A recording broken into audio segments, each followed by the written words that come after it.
నమస్కారం. ఈరోజు మనం ప్రపంచంలో జరుగుతున్న కొన్ని కీలకమైన మార్పుల గురించి లోతుగా చర్చిద్దాం. అవును. టెక్నాలజీ నుంచి అంతర్జాతీయ సంబంధాల వరకు, ఆరోగ్యం వరకు చాలా అంశాలున్నాయి. కరెక్ట్. మొదటగా ఆర్టిఫిషియల్ ఇంటెలిజెన్స్ అంటే ఏఐ గురించి మొదలు పెడదాం. దీనిపై కొంత ఆందోళన వ్యక్తమవుతోంది కదా? నిజమే. ముఖ్యంగా Google deep mind CEO Demis Hassabis మాటలు ఆలోచింపజేస్తున్నాయి. అవును. ఆయన ఏమంటున్నారంటే ఏఐ వల్ల ఉద్యోగాలు పోతాయనే భయం కన్నా దాన్ని తప్పుగా వాడతారేమో అన్న భయం ఎక్కువట. కరెక్ట్. అంటే ఈ శక్తివంతమైన టెక్నాలజీ చెడ్డవాళ్ల చేతికి వెళ్తే ఆమ్, ప్రమాదమని హెచ్చరిస్తున్నారు. ఏఐలో అంత పెద్ద కంపెనీ నడిపే వ్యక్తే ఇలా అనడం కొంచెం ఆలోచించాల్సిన విషయమే గదా? ఖచ్చితంగా. అయితే ఆయన మరో మాట కూడా అంటున్నారు. ఏఐ సాధారణ పనులు చేస్తుంది కాబట్టి మనుషులు ఇంకా ముఖ్యమైన క్రియేటివ్ పనులపై ఫోకస్ చేయొచ్చని. సరే, అది పాజిటివ్ సైడ్. కానీ ఆ దుర్వినియోగం మాటేమిటి? అదే ఆయన నొక్కి చెప్పేదదే.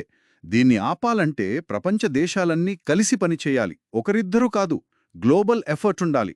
అంటే టెక్నాలజీ ఎంత వేగంగా వెళ్తుందో దాన్ని కంట్రోల్ చేసే ప్రయత్నాలు కూడా అంతే స్పీడ్గా జరగాలి.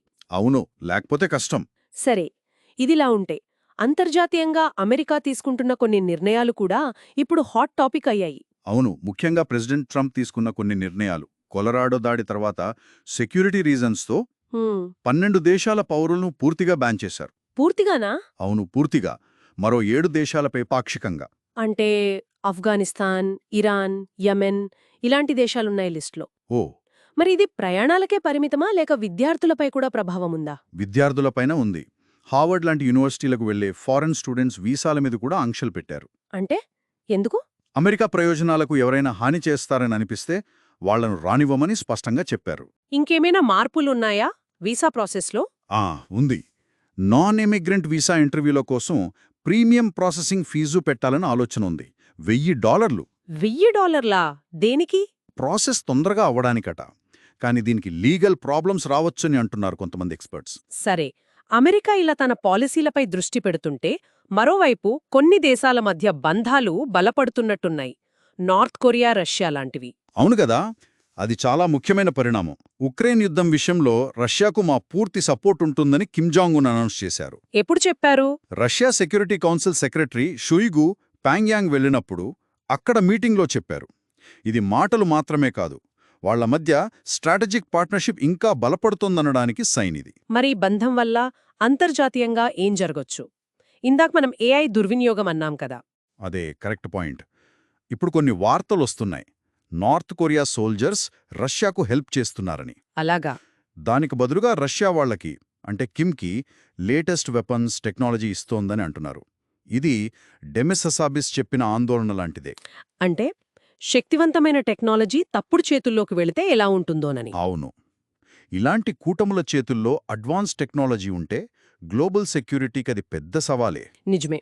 సరే, ఈ పాలిటిక్స్, టెక్నాలజీ పక్కన పెడితే ఆరోగ్యం విషయంలో కూడా ఒక ఇంట్రెస్టింగ్ అప్డేట్ ఉంది. డయాబెటీస్లో కొత్త రకమట. అవును, టైప్ 5 డయాబెటీస్. దీన్ని ఇంటర్నేషనల్ డయాబెటీస్ ఫెడరేషన్ అధికారికంగా గుర్తించింది. టైప్ 5 మనం సాధారణంగా వినే టైప్ 1, టైప్ 2 కాకుండా ఇదా? అవును, ఇది వాటికంటే భిన్నం. ఇది ముఖ్యంగా దీర్ఘకాలం పోషకాహార లోపం వల్ల వస్తోంది.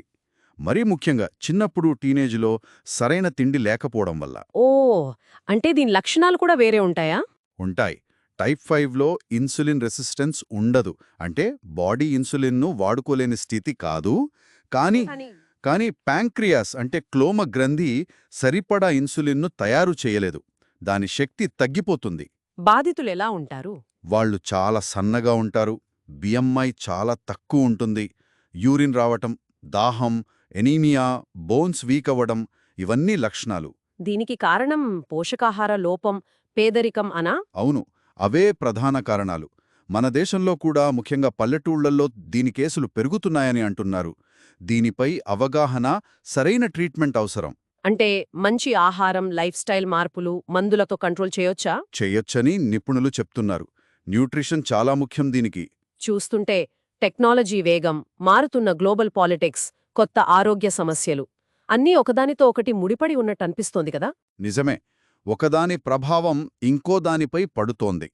ఈ మార్పులన్నిటినీ అర్థం చేసుకోవడం, వాటికి సిద్ధంగా ఉండటం ఆ, ఎంతవరకు సాధ్యం అన్నది పెద్ద ప్రశ్న.